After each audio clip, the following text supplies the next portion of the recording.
गुरु प्यारी साध संगत जी, आप सभी को प्यार भरी राधा स्वामी जी। साध संगत जी, आज की वीडियो सच्ची घटना पर आधारित है जी, जिसे संगत को सुनना बहुत ज़रूरी है जी। इसलिए वीडियो में अंत तक बने रहे जी। और चैनल पर पहली बार आए तो चैनल को सब्सक्राइब ज़रूर कर ले जी। साध संगत जी, जैसा कि हम सब जानते हैं कि बाबा जी जहाँ कहीं पर भी जाते हैं तो हजूर जी को साथ लेकर ही जाते हैं, और हजूर जी भी हुक्म मानकर बाबा जी के पीछे पीछे चलते रहते हैं। साध संगत जी, एक बार बाबा जी और हजूर जी किसी प्रोग्राम के सिलसिले में डेरे से बाहर जा रहे थे, और जब डेरे से बाहर निकले तो रास्ते में एक शराबी बाबा जी की गाड़ी से टकरा गया। और तब उस समय बाबा जी और हजूर जी ने क्या किया? साध संगत जी, जो संत महापुरुष होते हैं वह तो मालिक की भक्ति कर कर मालिक का ही रूप हो गए होते हैं, और पूरा जीवन मालिक की भक्ति में ही बिता देते हैं। इसलिए वे हर जीव में मालिक को ही दिखते हैं। ऐसे ही एक बार बाबा जी ने कहीं पर जाना था, तो बाबा जी ने हजूर जी को कहा कि हमने कहीं जाना है तो तैयार हो जाना। तो बाबा जी की बात को सुनकर हजूर जी नहीं टालते। जैसा बाबा जी कहते हैं वैसे हुक्म मानकर वैसा ही करते हैं। साथ संगत जी, जब हजूर जी को हुक्म हुआ तो हजूर जी तुरंत तैयार होकर बाबा जी के साथ उनकी गाड़ी में बैठ के जाने लगे। और तब ड्राइवर साहब ने बाबा जी से पूछा कि बाबा जी हमें कहाँ जाना है? तो बाबा जी कहते हैं कि बेटा कल तुम्हें बताया तो था। तो ड्राइवर साहब कहने लगे कि हाँ बाबा जी, आपने मुझे बताया था लेकिन मुझे याद नहीं रहा। फिर बाबा जी और हजूर जी उस गाड़ी में बैठकर डेरे से बाहर निकलने लगे। साथ संगत जी, बाबा जी और हजूर जी की गाड़ियों के आगे सिक्योरिटी की गाड़ियाँ भी चलती हैं। और जब बाबा जी की गाड़ी से सिक्योरिटी की गाड़ी थोड़ी सी आगे हुई, तभी एक आदमी जिसने बहुत ज़्यादा शराब पी रखी थी वह जानबूझकर बाबा जी की गाड़ी के आगे आकर टकरा गया। और जब बाबा जी की गाड़ी के आगे आकर शराबी टकराया तो उस समय बाबा जी के ड्राइवर साहब ने उस शराबी को देखकर कहते हैं कि लगता है गाड़ी के आगे कोई व्यक्ति आ गया है। इस पर बाबा जी ड्राइवर साहब से कहते हैं, हाँ मुझे भी ऐसा ही बात लग रही है। तब बाबा जी कहते हैं कि देखो कौन है, और सिक्योरिटी वाले भी वहाँ पर थे। उन्होंने उस आदमी को उठाया और कहा कि भाई तू कौन है, क्या मरना चाहता है? तो वे कुछ न बोला और बेहोशी की हालत में कहीं इधर गिर रहा था तो कहीं उधर गिर रहा था। तब बाबा जी ड्राइवर साहब से कहते हैं कि देखो कौन है।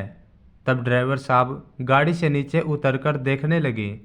जब ड्राइवर साहब और सिक्योरिटी वाले उस शराबी को एक किनारे करने लगे तो वह शराबी उन सब के साथ बहस करने लगा। जब बाबा जी और हजूर जी ने देखा कि बात ज़्यादा बढ़ रही है तो बाबा जी खुद गाड़ी से बाहर आ गए।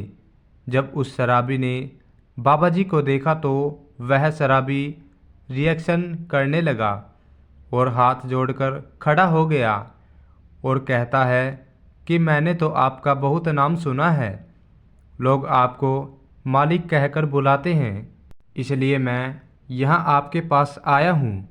तो बाबा जी उस शराबी से कहते हैं कि भाई तुम ऐसे क्यों बोल रहे हो और ऐसी बात क्या हो गई है? तो वह कहता है कि आप तो बड़ा ही परमार्थ का प्रचार करते हैं। तो बाबा जी कहते हैं भाई इस संसार में हर एक व्यक्ति कोई न कोई उद्देश्य को पूरा करने के लिए जन्म लेता है। मुझे भी मालिक ने एक सेवादार बनाकर सबकी सेवा करने के लिए इस संसार में भेजा है। मैं वही सेवा कर रहा हूँ। जब उस शराबी ने बाबा जी के मुख से ऐसी नम्रता और प्यार भरी बात सुनी तो वह शराबी बाबा जी की बातें सुनकर और उनके चेहरे का तेज देखकर जोर जोर से रोने लगा।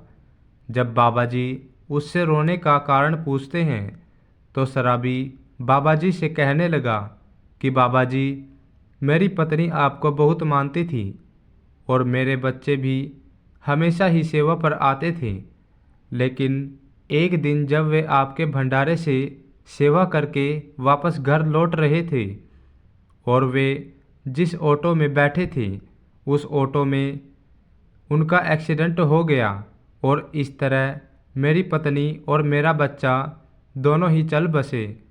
अब मेरा इस दुनिया में कोई नहीं है।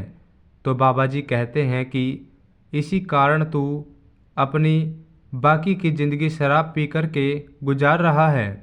तो शराबी कहता है, यही बात है बाबा जी। तो बाबा जी कहते हैं कि तेरे बच्चे और तेरी बीवी कितना नेक काम करती थी और बेटा, समय का कुछ पता नहीं है कि कब मौत आ जाए, मृत्यु तो निश्चित है। तो आदमी कहता है कि मेरे साथ ही ऐसा क्यों हुआ। बाबा जी कहते हैं कि बेटा, इस सवाल का जवाब तो मेरे पास भी नहीं है, लेकिन मालिक ने जिसे लेकर जाना है उसे ही लेकर जाना है और जो इस संसार में आया है उसे एक ना एक दिन जाना ही है। जब उस शराबी ने बाबा जी को ऐसे समझाते सुना तो वह बाबा जी के चेहरे की तरफ देखने लगा। साध संगत जी, जैसे ही उस शराबी ने बाबा जी की आंखों में देखा तो एकदम चुपचाप हो गया, मानो वे अपनी सुध बुध खो बैठा हो और देखते ही देखते बेहोश होकर जमीन पर गिर पड़ा। तब बाबा जी ने एक सेवादार से कहा कि इस भाई को डेरे ले चलो। और जब वो डेरे में पहुंचा तो बाबा जी कहते हैं कि इसे ले जाकर अंदर लेटा दो और चिंता मत करो, ये बिल्कुल ठीक ठाक है। तभी एक सेवादार बाबा जी से पूछने लगता है कि बाबा जी, इसकी ऐसी हालत कैसे हो गई है। तो बाबा जी कहते हैं, यह आदमी किसी समय एक बहुत अच्छा मेरा सेवादार था और इसने मेरी संगत की, बहुत सेवा की, लेकिन यह आज परमार्थ के रास्ते से भटक गया है। तब पास में खड़ा सेवादार बाबा जी से फिर से पूछता है कि बाबा जी, लेकिन कैसे, यह भाई रास्ते से भटक गया है। तब बाबा जी ने कहा कि जब अपना कोई प्यारा इस दुनिया को छोड़कर चला जाता है तो मन फिर जल्दी नहीं संभलता और इसकी पत्नी और बच्चा इस संसार को छोड़कर मालिक के पास चले गए हैं। इसलिए यह अपनी पत्नी और बच्चे की मौत को भूल नहीं पा रहा है। इसे उन दोनों के बिछोड़े का बहुत दुख लगा, जिस कारण ऐसा हो गया है। लेकिन अब चिंता की कोई बात नहीं है, मालिक सब कुछ ठीक कर देगा। कुछ देर बाद जब उस व्यक्ति को होश आया तो सेवादारों से कहने लगा कि मैं कहाँ पर हूँ। तो सेवादार कहते हैं कि भाई, तुम डेरे के अंदर हो। तब वो कहता है कि मुझे तो बाबा जी से मिलना था।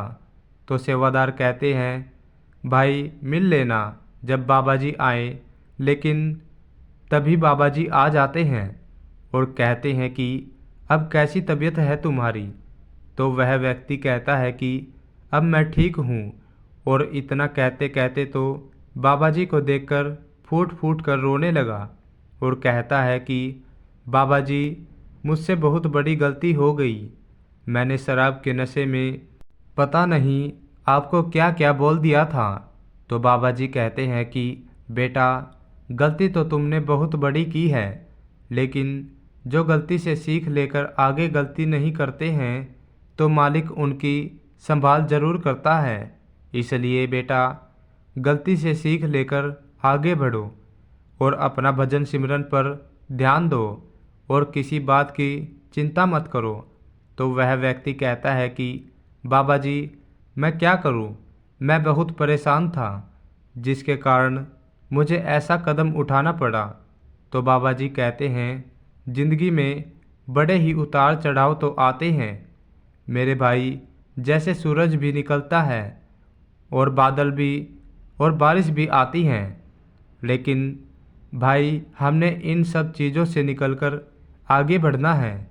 अगर एक चीज़ को लेकर घबराकर बैठ जाएंगे तो भाई ज़िंदगी कैसे पूरी करेंगे।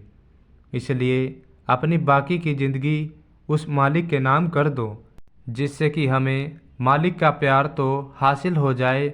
और मालिक तो हमेशा हमारे साथ हैं और हमारे अंदर हैं, उसे बाहर ढूंढने की कोई ज़रूरत नहीं है। तो वह व्यक्ति कहता है कि बाबा जी, आप बिल्कुल ठीक कह रहे हो। आज से मैं आपके सामने वचन लेता हूँ कि आपके बताए मार्ग पर चलने की कोशिश करूँगा और सेवा, भजन, सिमरन को समय पूरा दूंगा और शराब को हाथ नहीं लगाऊंगा। तब बाबा जी कहते हैं कि आज से तुम डेरे में ही रहना, क्योंकि डेरे में आकर अब तुम्हारी मेरी जिम्मेदारी है। और बेटा, जो तेरे बीवी बच्चे के साथ हुआ है उसे मालिक का बहाना समझकर अपनाना होगा और यह समझना होगा कि शायद मालिक ने इतना ही साथ लिखा हो। और तभी वो व्यक्ति बाबा जी की बातों को सुनकर फूट फूट कर रोने लगा। आगे बाबा जी कहते हैं कि बेटा, इस शराब ने तेरी ज़िंदगी तबाह कर दी है। मालिक ने जो यह जीवन दिया है उसका हिसाब देना पड़ेगा। इसलिए अपना ध्यान भजन सिमरन में लगाओ, जिससे तुम्हारी पत्नी और बच्चे की आत्मा को शांति मिले। तब वो व्यक्ति बाबा जी की बातों को सुनकर रोने लगा। साथ संगत जी, इस तरह वे जो आदमी था डेरे में रहकर सेवा करने लगा और अपना जीवन मालिक के चरणों में समर्पित कर दिया। साथ संगत जी, जो बाबा जी पर अटूट विश्वास रखते हैं तो बाबा जी अपने प्यारों के साथ हमेशा अंग संग रहते हैं जी। इसलिए कहा जाता है कि अपने सतगुरु पर हमेशा ही विश्वास रखें और उनके हुक्म में रहें, क्योंकि सतगुरु है जो हमेशा हमारे साथ देते हैं। दुनिया की कोई भी ताकत ऐसी नहीं है जो हमारा साथ अंत तक दे सके। और रही बात ज़िंदगी और मौत की, तो वे उस मालिक के हाथ में है। तो साथ संगत जी, अगर वीडियो अच्छी लगे तो वीडियो को लाइक करके चैनल को सब्सक्राइब ज़रूर कर देना और कमेंट में राधा स्वामी लिखकर अपने शहर का नाम ज़रूर से लिख देना। मिलते हैं एक और नई वीडियो के साथ। इजाज़त चाहते हैं राधा स्वामी जी।